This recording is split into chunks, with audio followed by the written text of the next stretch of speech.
Baik, kita ini memang beliau-beliau ini adalah pakar-pakar di bidangnya. Jadi saya yakin sebelumnya saya mungkin memperkenalkan diri dulu, Dok. Ini kita ada dari utusan-utusan semua unit hemodialisis yang ada di Provinsi Jambi. Ini saya lihat tadi ada Dokter Susi yang dari Bungo dan timnya mungkin boleh berdiri, Dok.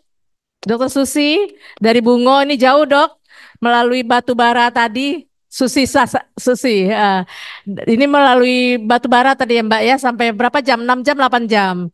Kemudian juga ada dari Rumah Sakit Siloam, Dokter Andri. Nah ini Dokter Andri, Dok. Kemudian ini di kota sinilah. Kemudian juga ada yang dari Tanjung Jabung Barat.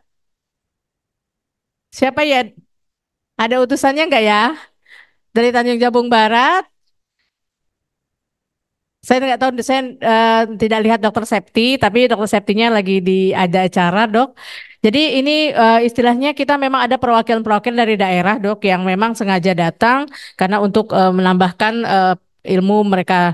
Silahkan kepada sejawat sekalian, kalau saya persilahkan dulu yang offline dulu untuk mungkin ada pertanyaan seputar terapi pengganti ginjal ini, baik dari hemodialisis itu sendiri, kemudian CAPD, kemudian juga yang terakhir yang disampaikan oleh Dr. Suprapti tadi mengenai transplantasi ginjal.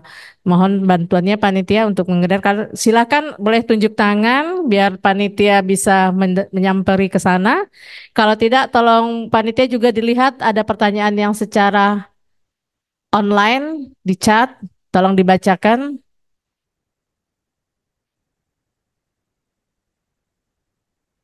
Yang di dalam mungkin ada. Yang mana di belakang? Oh ya, maaf. Tolong panitia.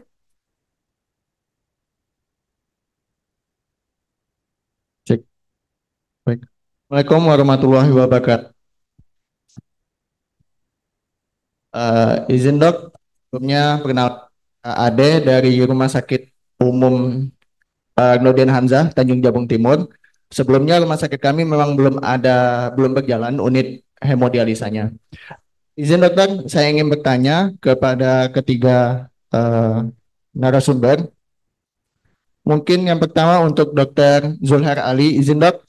Tadi dokter jelaskan bahwa dari hemodialisa terdapat beberapa komplikasi, salah satunya hipotensi, hipertensi, keram otot, dan lain-lain. Nah, pada saat intra HD tersebut dok, kapan bisa kita lakukan HD-nya kita terminasi, kapan HD-nya tetap berjalan walaupun terdapat tanda-tanda komplikasi tersebut dokter.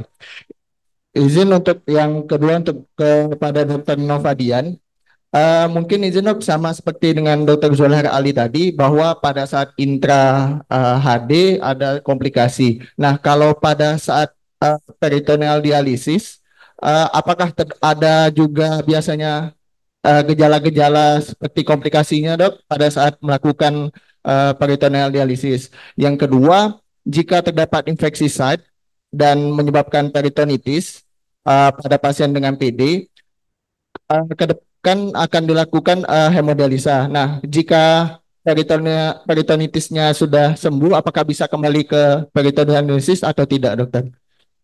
Izin untuk ke Dokter Suprati, mungkin sudah dijelaskan sih tadi bahwa faktor penyebab paling seringnya transplantasi ginjal itu gagal adalah ketidakpatuhan dari pasien tersebut untuk minum obat. Nah, apakah ada faktor lain, dok, yang menyebabkan bahwa transplantasi ginjal itu ada resiko gagal selain ketidakpatuhan pasien? Mungkin itu saja. Terima kasih. Assalamualaikum warahmatullahi wabarakatuh. Waalaikumsalam. Terima kasih. Ini dari Tanjung Jabung Timur, Dok. Terserah saya mungkin sesuai urutan saja kepada Dokter Zulhair dulu. Baik, terima kasih. Tanjung Jabung Timur itu Muara Sabah. Ya, baik, terima kasih. Eh, ini pertanyaan yang menarik ini ya, karena yang dihadapkan oleh dokter jaga dan perawat jaga adalah komplikasi. Kejadian komplikasi ini relatif sering pada pasien-pasien HD. Oleh sebab itu, HD ini merupakan salah satu tindakan yang tidak boleh ditinggalkan. Jadi kita harus selalu standby dan biasanya komposisi ruangan HD itu harus yang bisa kita pantau dari nurse station. Jadi kita tidak boleh misalnya di balik beton, di balik kamar lain-lain karena kita tidak bisa memonitor kecuali kalau kita punya CCTV. Jadi CCTV bisa kita lihat sehingga kita bisa monitor seperti itu. Sama dengan kasus-kasus ruangan jantung. Ruangan jantung juga demikian. Nah, kembali kepada masalah komplikasi tadi, tentunya banyak faktor yang apa namanya yang di kita harus kita lihat untuk melihat apakah HD ini di stop atau diteruskan. Yang pertama tentu dari keluhannya. Jadi apakah pasien ke efek samping ini mengancam jiwa atau tidak? Misalnya dia hipotensi, tensinya itu seberapa jauh turunnya? Kalau dia memang turunnya sedikit, dia kan batasannya hanya 20% saja sudah dibilang hipotensi. Kalau dia sampai 80 misalnya itu mau tidak mau harus kita stop. Menjelang itu biasanya kita kurangi dulu tekanannya. QB-nya kita kurangi, kemudian kita berikan harus mampu kita. Komplikasi itu adalah prasyarat kita harus apa namanya kemampuan mengatasi komplikasi ini adalah salah satu prasyarat bahwa kita bisa melakukan tindakan sebagai dokter jaga atau sebagai perawat jaga. Kalau kondisinya semakin berat harus di stop cepat. Tensinya drop yang tiba-tiba kita stop. Kramnya yang hampir seluruh tubuh kita harus stop. Nanti kita lihat lagi. Biasanya kita challenge ya kalau hipotensi misalnya kita tambah cairan NaCl 200 sampai 300 cc. Kalau dia naik, tensinya naik lagi, baru kita coba perlahan-lahan kita naikkan QB-nya. Kalau dia tetap rendah, kita harus kembalikan ke ruangan. Nanti biasanya dokter spesialis DPJP-nya akan menentukan apakah harus diberikan misalnya norepinefrin, apakah dobutamin. Dan ini harus hati-hati untuk hipotensi untuk pasien-pasien yang dengan gangguan jantung. Jadi dengan gangguan jantung kita harus hati-hati. Orang-orang yang anemi, yang ada kecenderungan di hipotensi, dia harus hati-hati. Demikian juga dengan hipertensi. Kalau dia tensinya tiba-tiba naik sampai ke batas hipertensi krisis, jadi misalnya di atas 180 per 120 dan bergejala, itu kita harus stop segera. Ya, jadi memang tidak ada patokan khusus kapan di stop atau tidak, tapi kalau dia mengancam jiwa, gejalanya berat, kita harus stop, tenangkan dulu. Kalau dalam waktu lebih kurang setengah jam dia tetap kondisinya tidak bagus, harus kita kembalikan baik ke ruangan ataupun langsung ke ICU. Saya kira itu jawaban dari saya. Terima kasih.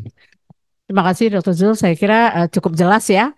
Selanjutnya mungkin kepada Dr. Novadian sama komplikasi tapi di CAPD dan kalau seandainya ada infeksi, apakah lanjut degree CAPD-nya dok setelah teratasi?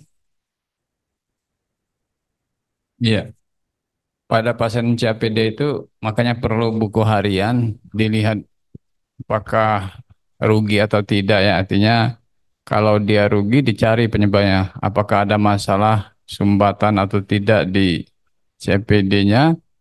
Kemudian yang biasanya komplikasi daripada CAPD itu ada dua, yang infeksi atau non-infeksi. Non-infeksi itu biasanya disebut mekanikal.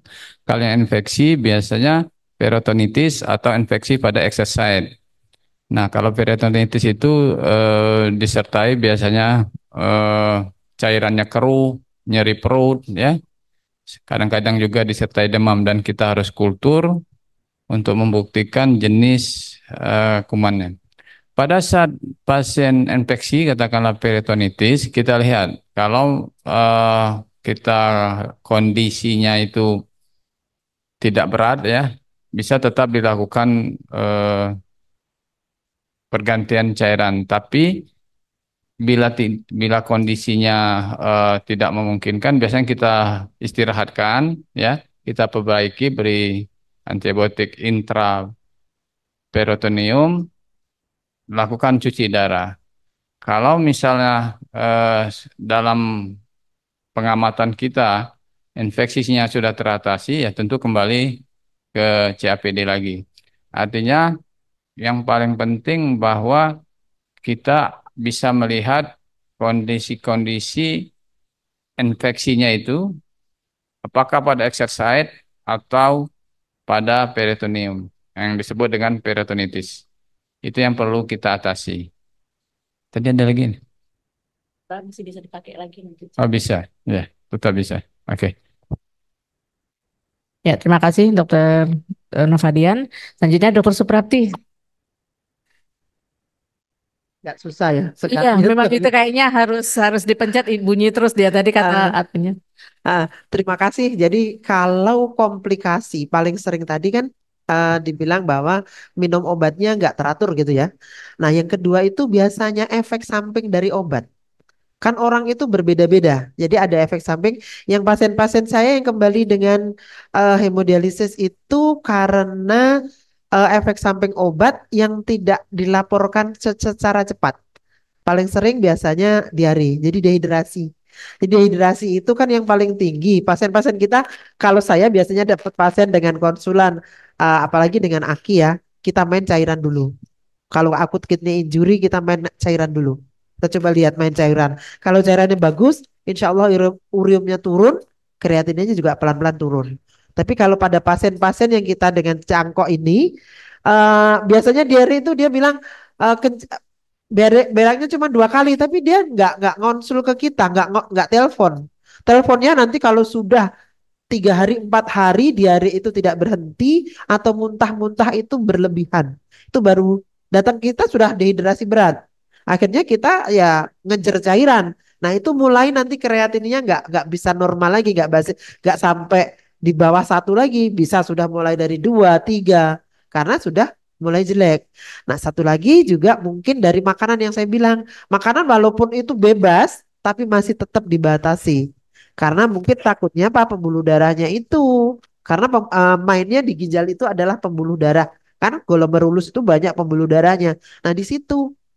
Terus satu lagi minum ya minumnya. Karena apa tadi? Kalau dia dehidrasi minumnya juga bermasalah. Akhirnya ginjalnya pasti fungsinya naik turun. Karena kemudian juga kalau minum terlalu banyak dia kencingnya sudah bermasalah. Overload cairan.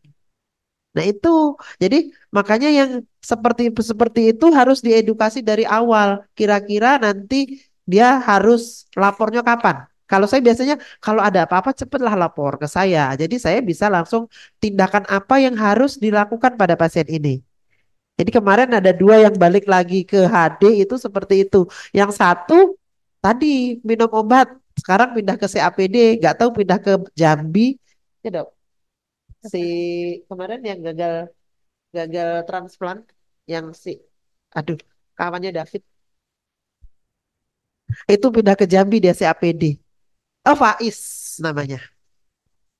Iya, nggak tahu saya di mana. Dia bilang oh, sudah meninggal. Jadi dia karena dianggapnya terus periksa takrolimusnya ini dia nggak rutin. Makanya dia walaupun kontrol disuruh kita cek gitu ya. Dia males karena diambil darah sakit gitu kan. Makanya dia nggak mau. Nah ini yang kadang membuat kita itu eh apa ya nggak bisa ini nih harus strict gitu loh ya. Jadi edukasi paling banyak edukasi itu paling harus harus begini itu harus banyak. Jadi nggak boleh kita itu cuman sudah minum obat aja enggak atau ya sudah minum aja minumnya seberapa kayak gitu ya. Mungkin dari saya itu Mas. Mungkin Dokter Jolar mau nambahin. Ya, jadi kadang-kadang baik CAPD maupun transplantasi, karena kita cenderung butuh melakukan itu. Jadi seolah-olah kita yang betul-betul pengen, kadang-kadang kita mengurangi indikasi tadi dan kontraindikasi. Sudah jelas orang ini misalnya tidak patuh, sudah tidak apa-apa gitu. Kata-kata tidak apa-apa inilah yang bisa bahaya. Dan kita sudah membuktikan banyak pasien CAPD itu yang gagal drop out ya karena ini, karena kondisi ini termasuk apalagi transplantasi tadi. Jadi betul-betul harus kita edukasi dan kita pastikan memang yang bersangkutan mau. Apalagi transplantasi ini sepenuhnya dibiayai oleh BPJS dan pemerintah. Jadi artinya memang dananya besar, kalau sampai gagal itu biasanya yang rugi ya negara begitu. Terima kasih. Ya, terima kasih Dokter Zuhair. Jadi intinya adalah edukasi kita tetap harus jalan terus. Apalagi kalau seandainya pasien-pasien, jadi pemilihan pasien juga perlu kayak dok ya. Jadi kita harus lihat apakah ini nanti tingkat kepatuhannya kayak mana dan tingkat pendidikan. Karena kadang-kadang kita hanya kalau terpacu oleh program, kita akan buru-buru ternyata sebenarnya tidak layak pasien ini untuk jadi kandidat baik itu CAPD maupun transplantasi ginjal. Panitia ada pertanyaan kira-kira di online? Kalau belum ada, ini masalah waktu juga dok, karena dokter Novadian mau berangkat juga hari ini. Mungkin masih bisa satu atau dua pertanyaan lagi dari audiens yang ada di ruangan ini. Silakan dok. Ini saya lihat juga bukan hanya dokter, tapi juga ada dari perawat dan ada dari manajemen ya kalau nggak salah. Silakan, mumpung. Sedikit dokter. Wi. Tidak menutup kemungkinan pertanyaan tentang manajemen dialisis ya. Iya, Jadi bagaimana seharusnya supervisor, DPJP, perawat itu silakan. Ini iya. kita bantu Iya dok, jawab. ya, soalnya ini saya lihat tadi ada juga yang dari manajemen kalau nggak salah dalam ruangan ini. Ada yang tanya, oh ya, ya, ini mungkin pertanyaan untuk Dokter Novadian ya. Apakah Pak dari Kristina di Sungai Penuh ya? Memang Sungai Penuh ini jauh dok, 12 jam dari sini. Jadi memang nggak mungkin untuk hadir bersama kita. Jadi pertanyaannya apakah pasien-pasien yang cenderung hipotensi pada saat kita lakukan hemodialisis, kita ganti aja ke CAPD. Ada indikasi nggak dok? Silakan dok. Iya, memang kalau kita ketemu pasien-pasien yang AD tapi cenderung hipertensi ya. Kalau kita lihat pasien-pasien hipertensi itu tentu biasanya ada masalah di jantung biasanya paling sering ya.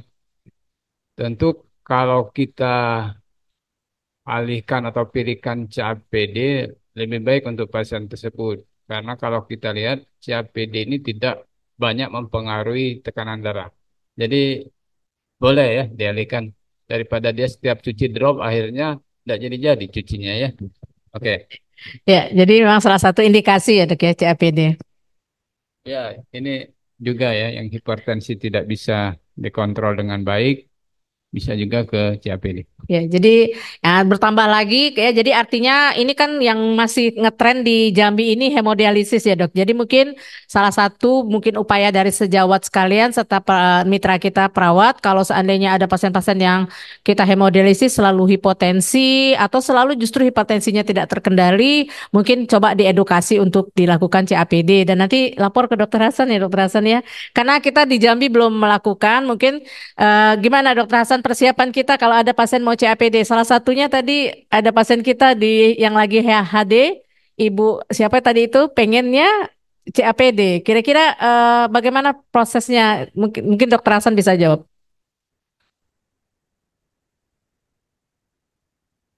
Terima kasih. Masalah CPD kita mau lakukan nih. 1 tahun lalu kita mau lakukan CPD. Cuma, ya waktu itu urologi ya. Tapi BPJS nggak mau bayar. Ah, nggak mau bayar. Mm-mm. Ah, ya nggak mau bayar. Seharusnya saya melakukan, tapi karena beban kerja yang overload, menunggu Eviani lah mungkin bisa kita lakukan ini. Nah, mm. Kemudian masalah hemodialisis. Kemarin kita bantu pasien waktu kejadian gagal ginjal akut ya pada anak kita lakukan dialiser itu sampai 15 anak kita bantu HD di sini. BPJS nggak mau bayar, katanya harus ada KGA anak. Jadi Rumah Sakit Raden Matahir merugi, ya, ya, nggak mau bayar ya. Nah, iya, ya konsultan ginjal anak. Padahal kita bisa lakukan di sini. Tapi BPJS memang saklek dengan aturan itu misalnya. Saya kira begitu. Jadi permasalahan di Jambi ini yaitu tadi ya dok ya, kita masih terdapat dalam regulator BPJS dan memang ini untuk selanjutnya banyak sekali PR Dokter Hasan dan saya sendiri mudah-mudahan bisa bantu ya dok. Karena saya didukung disupport penuh dari guru-guru saya, 3 guru saya buktinya saya disupport penuh itu beliau-beliau ini bersedia datang semua ke Jambi sehingga RSMH kalau ketahuan sama direktur itu kosong sekarang KGH-nya. saya bisa bisa dijadikan tertuding juga ini. Jadi Direkturnya pulang ke Jambi juga. direkturnya kebetulan pulang ke Jambi juga. Jadi intinya adalah sejawat bahwa kita memang di Jambi ini belum bisa melaksanakan untuk CAPD sendiri seperti di RSMH, tapi berhubung kita sudah ada support nih dari Dokter Novadian khususnya, jadi nanti tinggal Dokter Hasan kirimkan ke Dokter Hasan pasien-pasiennya kita siapkan dan nanti kita bikinkan rujukannya ya Dokter Hasan ya. Nanti Dokter Novadian akan mengerjakan di RSMH dan dikembalikan lagi ke kami, Dok. Janji ya, Dok. Ya. Karena memang saat ini BPJS hanya mau membayarkan kalau yang dikerjakan oleh KGH.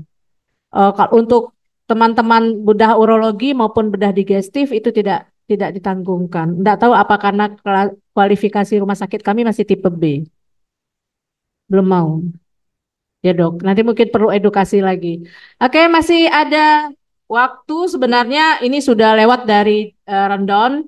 Ada waktu sekitar 10 menit ya dok ya pertanyaannya yang jelas. Oke, karena itu ke ini dulu yang bapak yang sebelah ya dulu.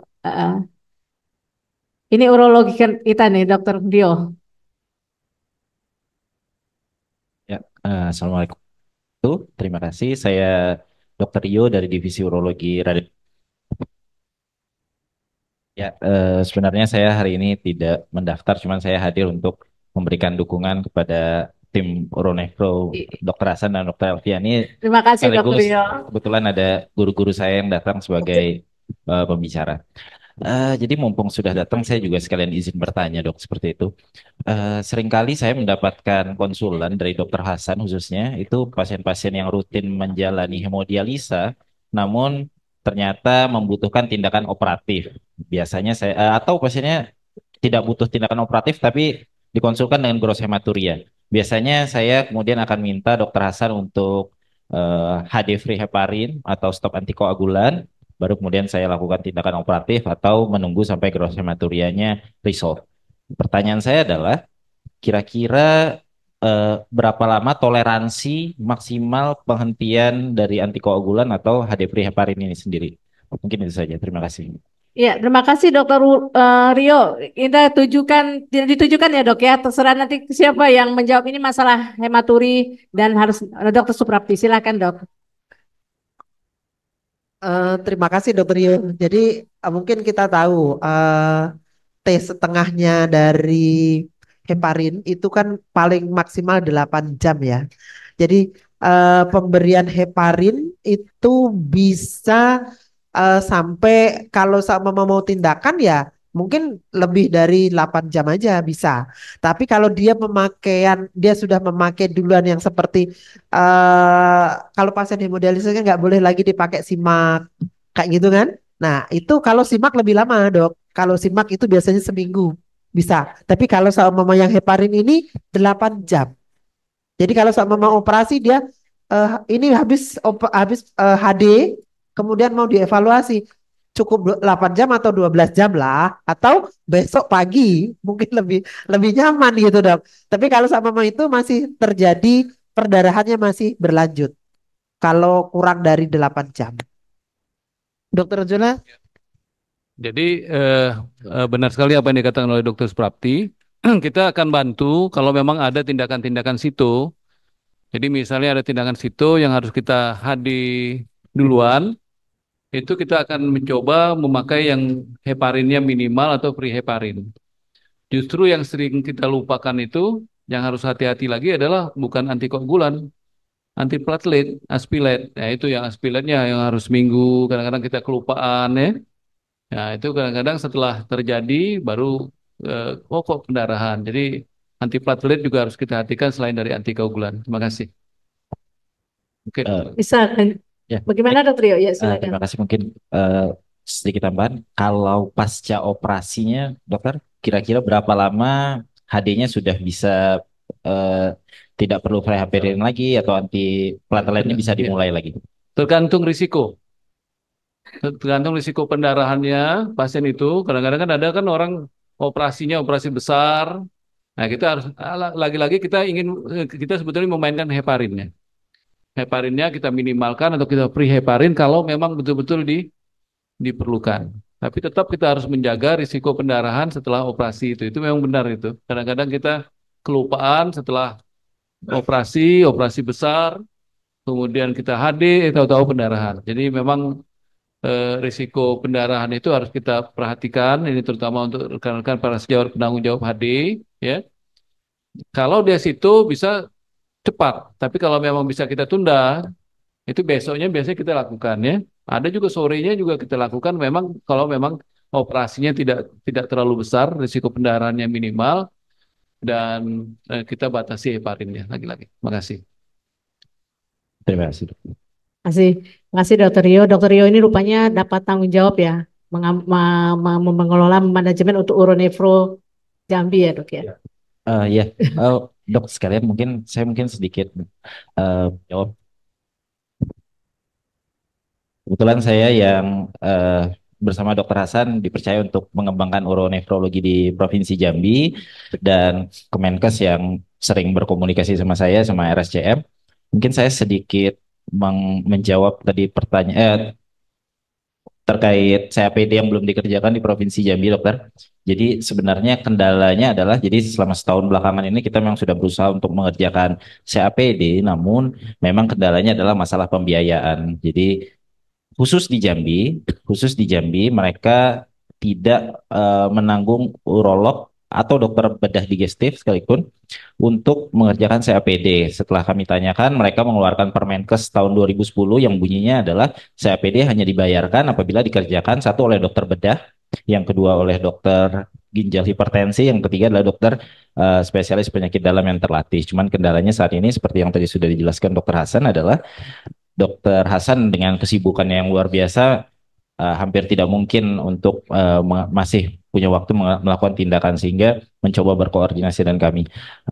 Kami sudah mencoba menjelaskan BPJS beberapa kali, namun mereka tetap bersikeras bahwa bedah yang adalah bedah umum, padahal tidak ada kata-kata tidak ada jadi tidak ada kata-kata umumnya pada Permenkes tersebut. Jadi hanya menyebutkan kata bedah, padahal ilmu bedah itu cabang-cabangnya ada digestif, ada urologi, dan di Jakarta dan di provinsi lain pun itu dikerjakan oleh digestif dan urologi. Jadi itu lagi terakhir semalam saya sudah berkomunikasi lagi dengan BPJS Jambi karena saya dapat telepon lagi dari Kemenkes untuk menanyakan kapan CAPD di Jambi bisa dimulai.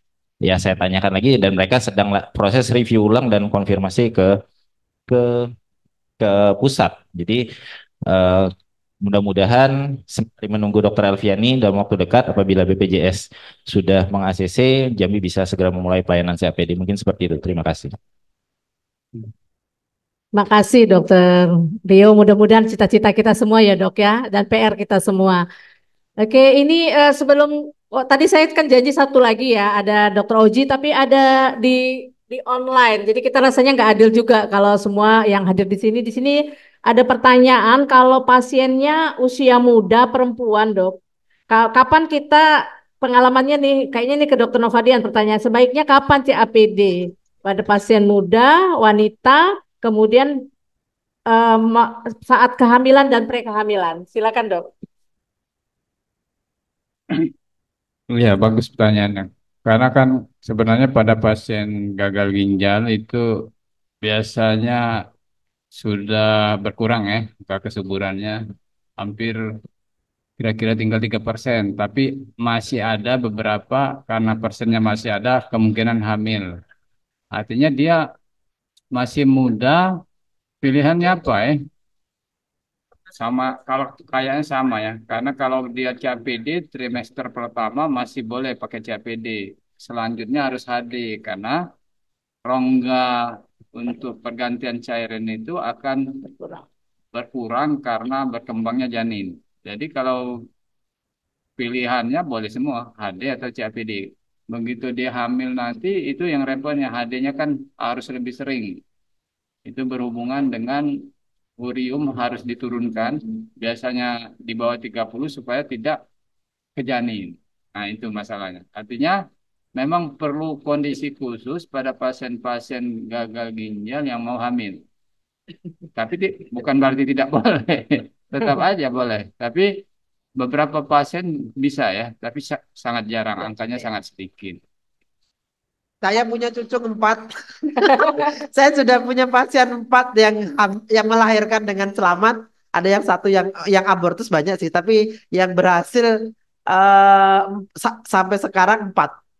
Itu anaknya udah bagus, ada yang sudah SD. Jadi sebenarnya boleh-boleh aja, nggak ada. Cuman kemarin waktu kita kogap dari kebidanan itu beresiko tinggi, makanya sebenarnya nggak boleh lagi. Jadi begitu dia hemodialisis itu sudah tidak diperbolehkan hamil lagi. Ya.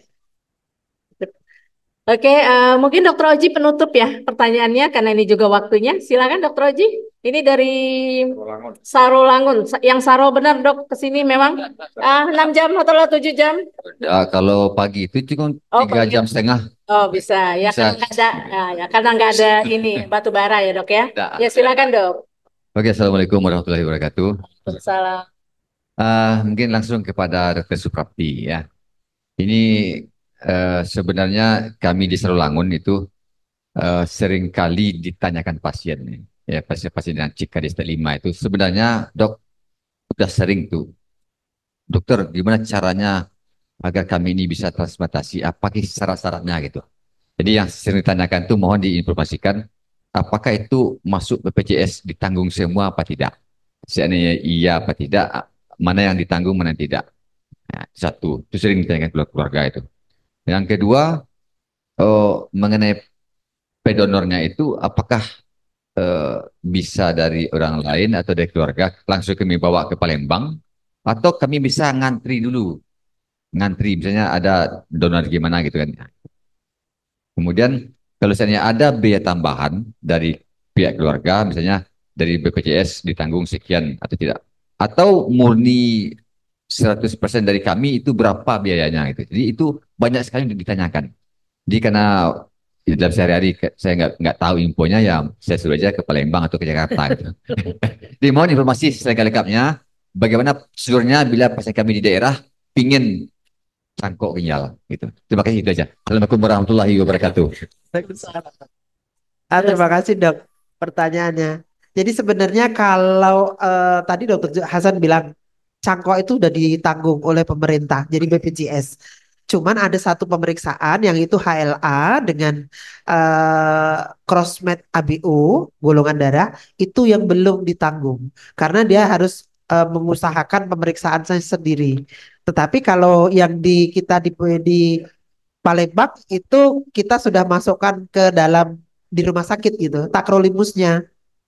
Kalau yang HBO kita akan kirim ke Jakarta. Sebenarnya di Prodia juga bisa, tapi Prodia lebih mahal.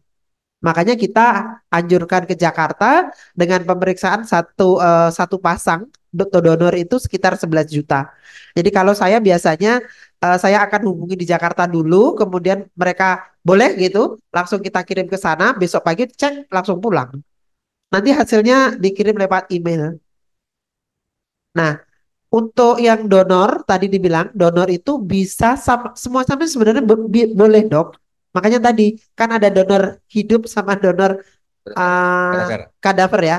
Nah, yang hidup itu boleh walaupun unrelated. Tetapi tadi nanti harus lewat dari tim advokasi. Karena di sini nanti ujungnya tuntut menuntut sama ikhlas mengikhlas sama bayar membayar itu yang buat masalah buat kita. Karena nanti yang dituntut itu bukan orang advokasi tapi kita. Entah nanti dari nefronya, entah nanti dari urologi. Kayaknya nefro deh. Nefronya yang beberapa kali bermasalah gara-gara donor. Nah itu jadi kalau sama mereka ikhlas, makanya saya bilang ada yang pembantu ya pasti eh saudara dekat, kawan dekat gitu, dia sebagai donor ada dari orang lain namanya unrelated kita berikan itu, tapi memang benar-benar nggak minta apa-apa, akhirnya memang jadi keluarga bener gitu. Itu ada dari saya punya 2 dari Semarang seperti itu. Jadi ini nih hati nurani sebenarnya yang berjalan gitu. Jadi untuk BPJS gratis.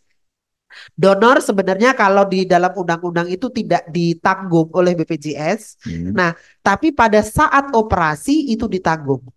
Masa operasi. Ya. Jadi kalau saya hitung-hitung dengan pasien yang sudah pernah operasi itu habisnya nggak sampai 50 juta, nggak sampai. Itu udah sampai ke Jakarta, pulang pergi, sudah mungkin nginep semalam di sana. Itu sudah dihitung-hitung dengan nanti sama operasi di Palembang dengan masuk itu sekitar segitu. Cuman nginepnya nggak ditanggung ya dok. Iya. Nginep keluarga maksudnya. Kalau pasiennya sudah ditanggung. Untuk pasien donor itu mungkin rawatnya cuma 4 sampai 5 hari pulang. Nah, resipien itu selama ini kita pakai 10 hari sampai 2 minggu baru dipulangkan. Tapi itu tadi harus seminggu datang dulu, 2 minggu datang, kemudian per 2 minggu, kemudian per 1 bulan. Evaluasinya terus dilakukan. Jelas dok? Jelas, Dok. Belum tahu. Ini Dokter Oji harus diperjelas ini. Ngomongin Dokter Suprapti ini. Tadi kan cuma bayar 12 juta ya? 9 juta. 9. Hah? 9 juta tambah ongkos gitu ya? Oh ya. Nanti Dokter Oji ngomong dengan pasiennya 9 Apa? juta. Nanti masalah donor itu yang sering kita kadang-kadang ramai dengan lagi-lagi BPJS. Karena donor itu bukan orang sakit. Iya. Jadi waktu proses awal itu nasib baik dia gratis. Nasib tidak baik dia tidak bisa pakai BPJS karena dia bukan orang sakit. Jadi kami pemeriksaan lab itu dari awal pemeriksaan lab awal itu tidak bisa pakai BPJS. Itu lagi-lagi masalahnya masalah BPJS. Jadi banyak-banyak berdoa, mudah-mudahan BPJS mengizinkan gitu. Itu aja. Kalau operasi sudah pasti. Jadi kadang-kadang kita ini disalahkan oleh pasien. Kata dokter kan gratis semua dok, gitu ya. Jadi harus betul-betul itu diantisipasi, kasih tahu dengan pasien ada kemungkinan untuk donor bayar, tapi kalau mungkin tidak bayar kita terakhir-terakhir tidak bayar ya. Terakhir-terakhir kita tidak bayar karena rumah sakit yang nanggung. Jadi rumah sakit sudah beres karena ini program rumah sakit kan. Jadi mudah-mudahan nanti Dokter Rio melalui dan Dokter Hasan kalau memang tidak ditanggung oleh BPJS sebaiknya itu rumah sakit yang menanggung donor. Nah, kalau kadang-kadang dia tidak mau juga menanggung kan, menanggung malu dia. Nah, ini susah juga kan. Jadi artinya kita harus antisipasi itu. Kasih tahu dengan pasien. Kan kalau dipikir 50 juta kan sebenarnya tidak berat. Tergantung dengan pasiennya. Nah, kalau BPJS mau, dia akan sedikit sekali ya. Terima kasih. Maaf dok, tamu sedikit. Berarti semua tindakan itu di Palembang ya. Yang lab baru di Hayat. Betul.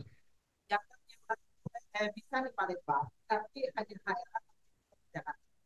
Ya. Oke, makasih dok.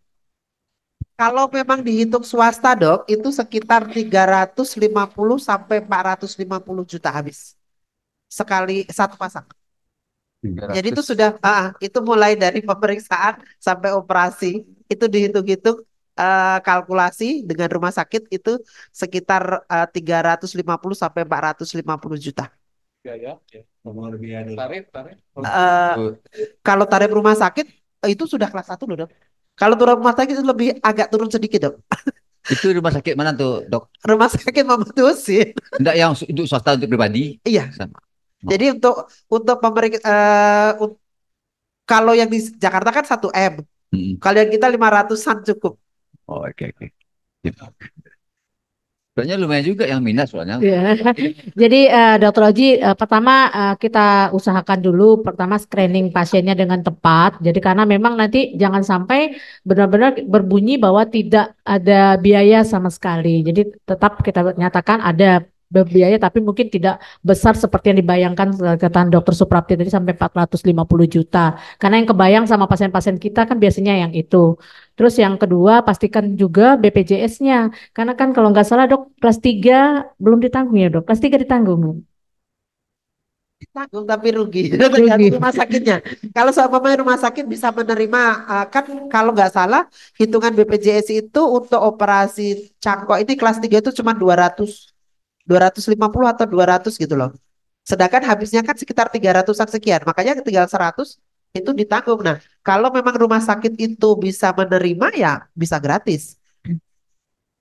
Iya. Kalau enggak ya bantuan dari Dari Pemda. Pemda ya. Jadi tapi Sarolangun kaya, kaya sih biasanya. Jadi ini bisa jadi percontohan bagi kita. Mungkin ada satu atau dua kandidat dari Jambi, nggak apa-apa kita kita coba dulu dok. Mungkin nanti dikirim ke Palembang, nanti kita pertimbangkan dan nanti akan kita pastikan bagaimana. Karena kan kalau memang bisa ini dari Jambi satu donor gitu kan dan resipiennya adalah pasien-pasien dari Jambi satu ini gebrakan. Belum ada yang memang dari Jambi ke RSMH ya dok ya. Untuk transplant belum ada dari kita. Kan kita masih sekitar Palembang, belum ada yang dirujuk. Iya dibawa ke Palembang. Jadi nanti mungkin kerjasama dari Dokter Hasan dan Dokter Rio ini bagaimana caranya supaya bisa diwujudkan impian kita bersama ini. Oke, sejawat sekalian, peserta eh, oh iya, satu lagi PR kita ini ya. Jakarta ya. Jadi kalau sama mau itu biasanya malah justru dokter Rionya yang kita ke sana biar di aku sekalian gitu. Iya, ya dok. Itu rupanya salah satunya. Tapi kalau misalnya bisa dirubah Dokter Rio ke Palembang saja, karena kita kayaknya lebih dekat ke Palembang deh. Kayak saya juga nih support dari guru-guru saya, jadi kayaknya lebih enak ngomong sama guru saya daripada ke Jakarta sana. Tapi itu saya nggak tahu. Itu soalnya sifatnya lebih ke birokrasi ya dok ya.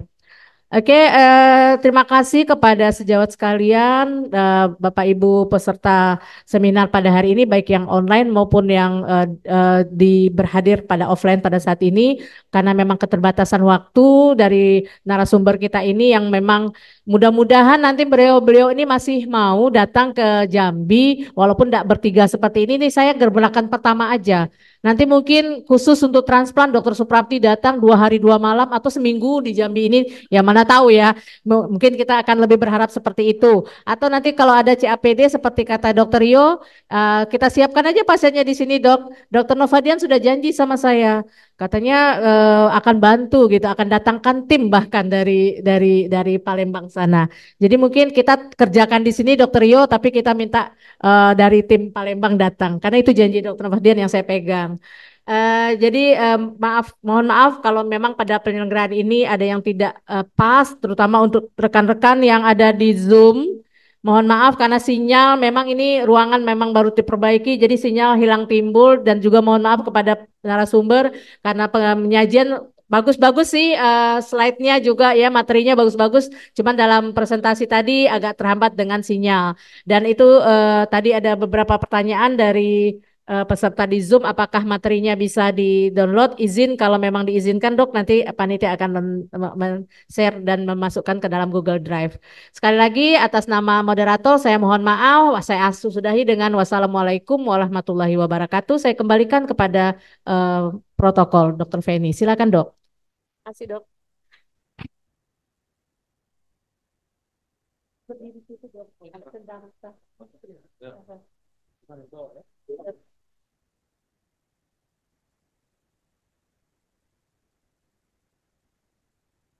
Terima kasih Bu Moderator. Sekali lagi kita berikan aplaus kepada narasumber kita.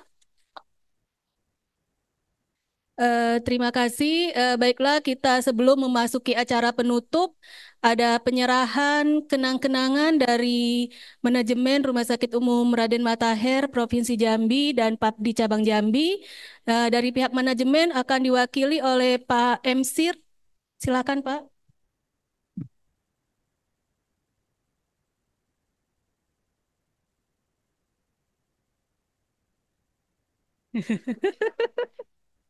Dokter Hasan orang kita rumah sakit.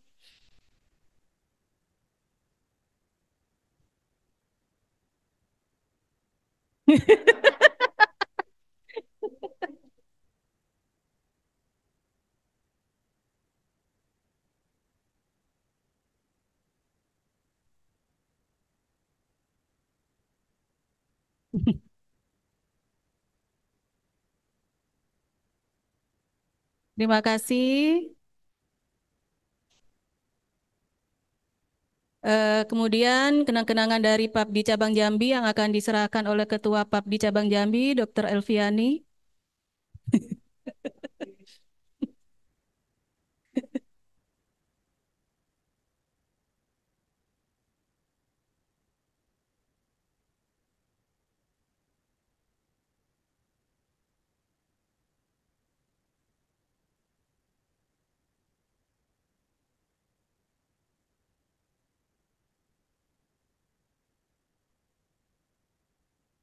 Oleh-oleh. Oh, alumni dok. Mau sekolah ini dok, Dr. Fitri.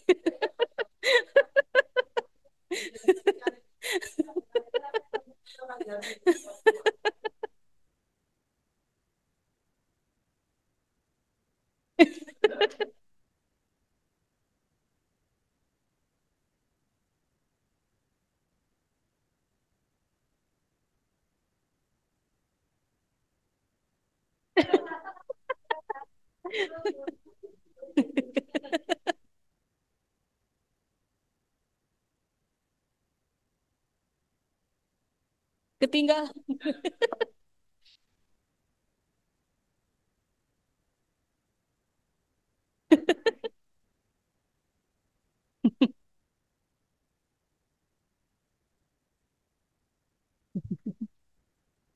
Ya,